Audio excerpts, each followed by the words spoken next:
ना कि पढ़ाई करके डॉक्टर बनना चाहिए। तो मैंने डिसीजन लिया और सारी पुस्तकों को बोरे में बांध के एक तरफ रख दिया और 12वीं क्लास करने के तुरंत बाद जंप किया और मैंने कॉलेज भी नहीं गया, कहीं भी कुछ नहीं किया और सीधा फावड़ा उठा के 10 डिसमिल ज़मीन मिली थी हमें प्रैक्टिकल करने के लिए।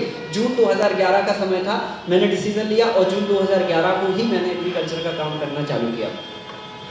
अब कोई व्यक्ति जब AIPMT की दौड़ में हो और अचानक से उसका मूड परिवर्तित हो जाए तो निश्चित ही आश्चर्यजनक की बात होगी। समाज एक्सेप्ट नहीं करता है, घर के लोग एक्सेप्ट नहीं करते, बहुत सारे जो दोस्त होते हैं वो कहते हैं आप पागल हो गए हो, ये हो गए हो। तो हमारे साथ भी यही सिचुएशन थी, लेकिन उन सारी चीज़ों से बड़ा जो है हमारा विजन था कि हमें लोगों को जहर मुक्त अन्न खिलाना है। उस विश्वास के साथ, उस आस्था के साथ मैंने काम चालू किया। तो हमारे लिए ज़मीन नहीं मिल रही थी क्योंकि हमारे पास पैतृक ज़मीन कुल 1 एकड़ है हमारे पिताजी की और उसमें 10 लोगों के बंटवारे हुए हैं। तो बेसिकली हम लोगों के हिस्से में, मतलब हमारे पिताजी के हिस्से में 10 डिसमिल ज़मीन आएगी। तो हमने अपने घर वालों से रिक्वेस्ट किया कि मुझे थोड़ी सी ज़मीन दो काम करने के लिए, क्योंकि उस समय हमारे पास पैसे तो हुआ नहीं करते थे 19 साल की उम्र में। तो लोगों ने कहा, क्योंकि क्या होता है ना, जब बच्चे कुछ जिद करते हैं तो माँ बाप बच्चों के सामने कुछ ऐसा ऑप्शन रखते हैं कि बच्चा वो कर ही ना पाए, तो ऑटोमेटिकली आप अपनी जिद को निगलेक्ट कर दोगे। तो उन्होंने कहा एक काम करो, यहाँ पानी की दिक्कत है, अगर आप बोर करा लेते हो और उसमें पानी आ जाता है तो हम आपको कुछ ज़मीन दे देंगे थोड़ी सी। ये उन्होंने शर्त रखी। विश्वास था कि पानी आ जाएगा। मैंने जैसे तैसे इधर उधर से पैसे कलेक्ट करके, उस समय 22,000 रुपये में बोर हुआ था, मैंने बोर कराया। तो मैं आपको बताना चाहता हूँ उस ज़मीन का जो लेवल है पानी का वो लगभग 70 से 80 फीट का है और वो 249 फीट बोर चला, उसमें पानी नहीं आया, धूल ही उड़ती रही, सारी रात धूल उड़ती रही। लगभग 2 बज गए थे, मशीन वाले ने मशीन निकाली और दूसरी जगह चला गया क्योंकि उसको पता था कि इसके आगे हम पैसे नहीं दे पाएंगे। जब वो दूसरी जगह चला गया तो रात में तो कुछ नहीं, किसी ने मुझसे कुछ नहीं बोला क्योंकि सबको नींद आ रही थी, लेकिन मुझे नींद नहीं आई उस दिन क्योंकि मैंने सोचा अगर सुबह हुई और सबके सामने जब मैं आऊँगा तो लोग हमसे ये कहेंगे कि देखो हमने बोला था आप मत छेड़ो, अपना काम करो, अपनी पढ़ाई करो। अचानक 5 बजे एक विचार आया कि अगर कदम पीछे हटाया तो सब कुछ फेल है और एक कदम आगे बढ़ाया तो हो सकता है कि कुछ चांस मिल जाए।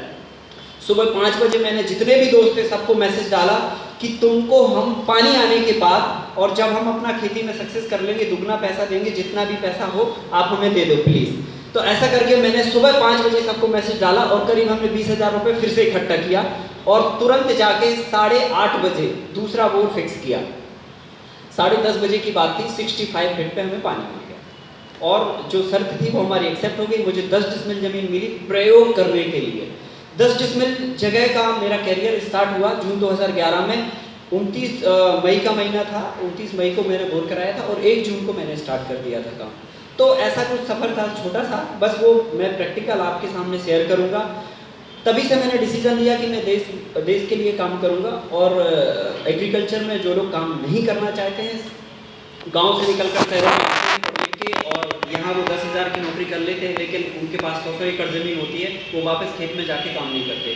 खेती को कैसे व्यावसायिक ढांचा दिया जाए, गो आधारित कृषि को कैसे, मतलब हम लोगों के सामने प्रॉफिटेबल मॉडल लेके आएँ, बस उसी मॉडल के बारे में हम आपसे चर्चा करेंगे। चर्चा बहुत ही सामान्य है, बस थोड़ा सा आपको रुचि लेके समझना पड़ेगा। मुझे मालूम है कि यहाँ सब लोग खेती नहीं करते, लेकिन मैं इतना ज़रूर जानता हूँ कि आप सभी लोग कहीं ना कहीं से खेती से जरूर जुड़े हुए हैं।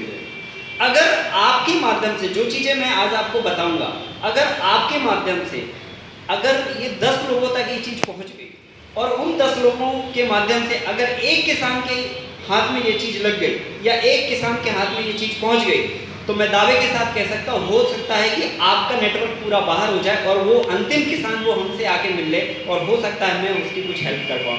तो हम सभी एक दूसरे की सीढ़ियाँ बन के काम कर सकते हैं। तो ज़रूरी नहीं कि आप सभी किसान हैं।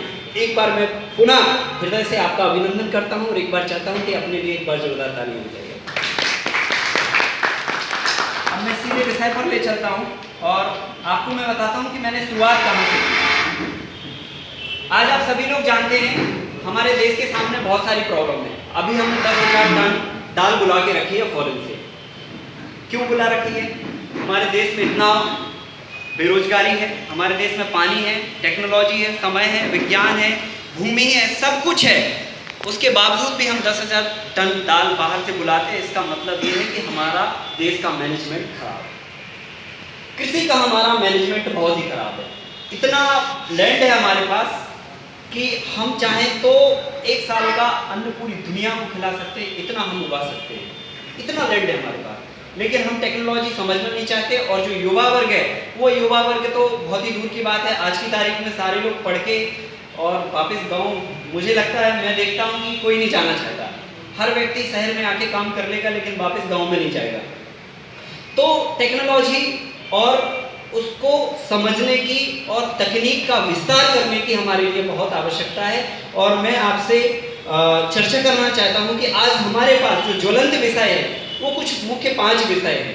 वो 5 विषय क्या है आप सभी लोग जानते होंगे, उन शब्दों से भी परिचित होंगे, लेकिन मैं एक बार ब्रीफिंग में बता देता हूँ। सबसे बड़ी प्रॉब्लम हमारे बीच में है पानी की। बहुत सारे लोगों के पास हो सकता है अपने क्षेत्रों में पानी हो, लेकिन बहुत सारे क्षेत्र ऐसे हैं जो पानी की बहुत ही बड़ी मुसीबतों से जूझ रहे हैं। पानी हमारे देश नहीं पूरी दुनिया का बहुत बड़ा विषय है। अगर हम पानी को नहीं बचाएंगे तो आने वाले वर्षों में हो सकता है विश्व युद्ध पानी को लेकर छिड़ सकता है, क्योंकि दुनिया में आबादी अगर 2 गुना 3 गुना बढ़ती है तो पानी का उपयोग 6 गुना बढ़ जाता है।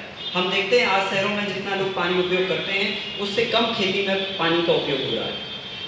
तो पानी एक बहुत बड़ा मुद्दा है। अगर पानी रहेगा तो कृषि रहेगी, कृषि रहेगी तो सब कुछ रहेगा। दूसरा विषय है खरपतवार।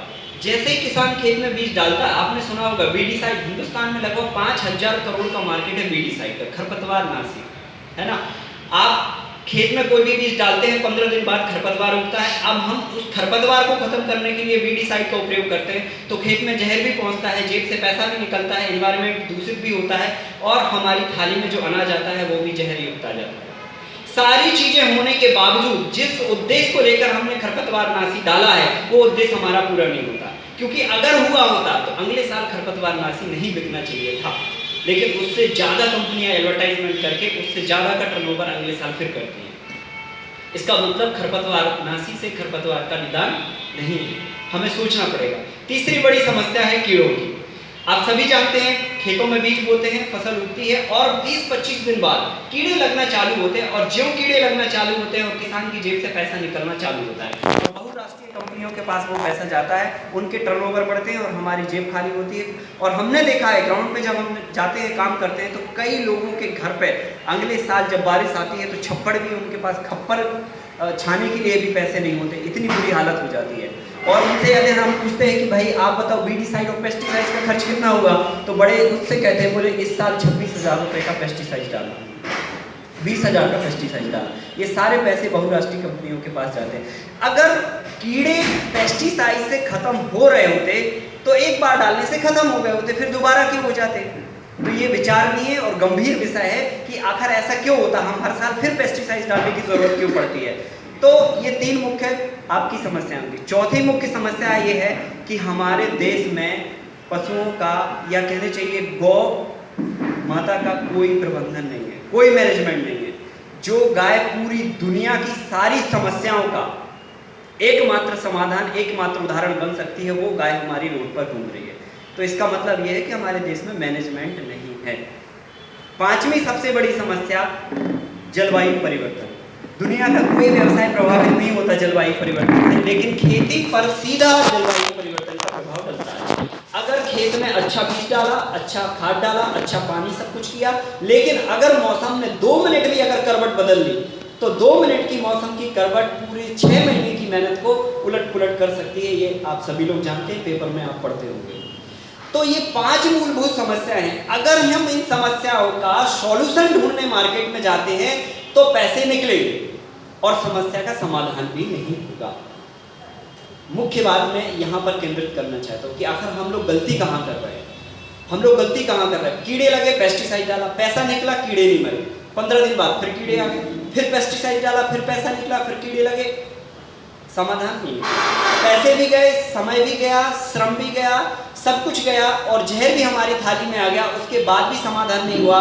तो आखिर क्या हमें करना पड़ेगा कि इन सारी समस्याओं का समाधान बिना पैसे खर्च किए हम कर लें। तो जून 2011 से निरंतर प्रयास में हूँ मैं, और इन 5 समस्याओं को मैंने खोज भी कर लिया है और बिना पैसे खर्च किए हम किसान को एक रोल मॉडल के रूप में, एक स्वावलंबी कृषि के रूप में एक मॉडल लेके देश के सामने आए और लगभग 32,000 लोगों के सामने ये चर्चा रखी। और आज उसका परिणाम है कि 18,000 एकड़ भूमि में हमारे माध्यम से जहर मुक्त कृषि का कार्य चल रहा है।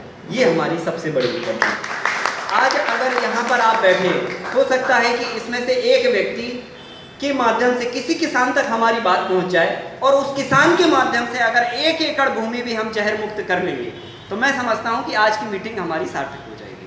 क्योंकि जैसे हम कहते हैं ना, आपने देखा होगा बेटी बचाओ आंदोलन देश में चला हुआ है, उसमें एक सरदार जी थे, उन्होंने कहा कि अगर हमने एक बेटी को भी मरने से बचा लिया तो ये जीवन की मेरी सबसे बड़ी उपलब्धि है। और मैं उन्हीं की तर्ज पे और उन्हीं की बात पे कहता हूँ, अगर मैंने 1 एकड़ भूमि को अगर जहर डलने से बचा लिया तो ये हमारी सबसे बड़ी उपलब्धि होगी। इस भावना के साथ हम काम कर रहे हैं। अब मैं आपको सीधा ले चलता हूँ प्रैक्टिकल, क्योंकि समय हमारे पास कम है, मौखाग्र बातें हम कम करते हैं, सीधा बात करते हैं कि कैसे हम ये करेंगे। तो थोड़ा सा 10-15 मिनट आपको लगेगा, फिर 15 मिनट बाद आपको सारी चीज़ें एकदम पिक्चर क्लियर हो जाएगी। जो मैंने 5 समस्याएं बताई उनके समाधान आपके समक्ष अपने आप आ जाएंगे। ये आपको एक छोटा सा लाइट चाहे तो ऑफ कर सकते हैं। ये छोटा सा आपको एक बैग दिख रहा होगा। ये बैग इतना बढ़िया चीज़ है कि इस चीज़ से हम देश की इकोनॉमी में बहुत बड़ा परिवर्तन ला सकते हैं। अभी आपने देखा होगा हमारे हिंदुस्तान में, मैंने कहा कोई मैनेजमेंट नहीं है, मैनेजमेंट शब्द सब चीज़ों पर लगता है, चाहे हमारा गाय हो, चाहे खेती हो, चाहे इन्वायरमेंट हो, चाहे पॉल्यूशन हो, सारी चीज़ों पर हमारा मैनेजमेंट गड़बड़ है। तो हमारे देश में आपने देखा होगा गाय गोबर करती है, सड़कों पे करती है, तो उसका तो सवाल ही नहीं है, वो तो गाड़ियों के पहियों से कुचल कुचल के पता ही नहीं चलता कि कहाँ गया। उसके बाद जब गाय गोबर घर में करती है या गौशाला में करती है, तो किसान की हैबिट क्या है, आदत में क्या है, मानसिकता में क्या है कि हम लोग गोबर निकाल के सीधा जाके रोड पे या तो ढेर लगाएंगे या गड्ढे में पटक के वहाँ ढेर लगा देंगे। आप सभी लोगों के अनुभव है, कोई भी गोबर को छाया में, साइड में या इस तरह से नहीं रखता कि ये देश की सबसे बड़ी पूंजी है।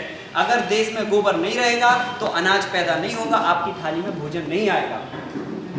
ये हमारी सदी में एक बहुत बड़ी भ्रांति फैल गई है कि हम तो मतलब मशीनीकरण कर लेंगे, ये बना लेंगे, वो बना लेंगे, सब कुछ आप कर लोगे, लेकिन एक छोटे से जीव का कार्य आप नहीं कर पाओगे, एक गोबर का काम आप नहीं कर सकते। क्या नहीं?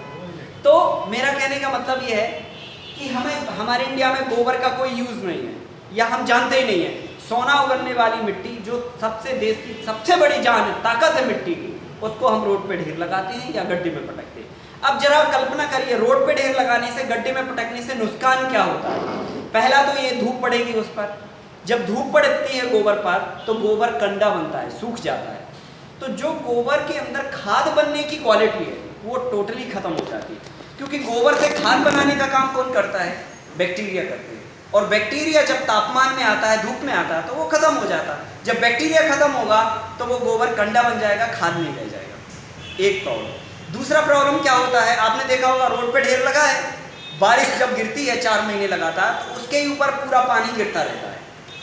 आप थोड़ा सा गंभीरता से विचार करिए, देश की सबसे बड़ी ताकत है गोबर हमारे लिए, और उस गोबर पर जब 4 महीने की लगातार बारिश होती है तो उस बारिश के माध्यम से जो भी उसके अंदर रसगोरस है, हम अपनी भाषा में कहेंगे ताकि आपको समझ आए, रसगोरस है, वो सारा रसगोरस पानी के माध्यम से निचुड़ निचुड़ के रोड के माध्यम से पूरा बह जाता है, टोटली वेस्ट चला जाता है। आधा हमने धूप में सुखा दिया और आधा हमने उसके रसगोरस को पूरा पानी में बहा दिया। अब क्या होता है, जब हम रोड पे ढेर लगाते हैं तो वो ढेर की मानसिकता घूरे की मानसिकता में बदल जाती है। हम लोग उधर उसको घूरा बोलते हैं, बुंदेलखंडी में आप जो भी बोलो। तो उस ढेर पे क्या करता है कि बाजू वाला अपना घर का जितना भी कचरा होता है वो जाके डंप कर देता है, क्योंकि वो तो ढेर है, कॉमन है, सब डाल रहे हैं। फिर बाजू वाला पॉलीथीन भी ला के डाल देता, और बाजू वाला जो भी मिला सब उस पर डालते जाते। अब हम उसको खाद मानते हैं। जब वो खाद हम खेत में डालते हैं तो उसमें दरिद्रता पैदा होती है, समृद्धि पैदा नहीं होती। क्यों? क्योंकि आपने पॉलीथीन भी डाली है, आपने कचरा भी डाला है, आपने भूसा भी डाला है, उसमें सूखा गोबर भी है, उसमें कच्चा गोबर भी है, उसमें पका गोबर भी है, उसमें अधपका गोबर भी है। कुल मिला के वो कचरा है। जब हम वो खेत में डालते हैं तो दरिद्रता पैदा होती है।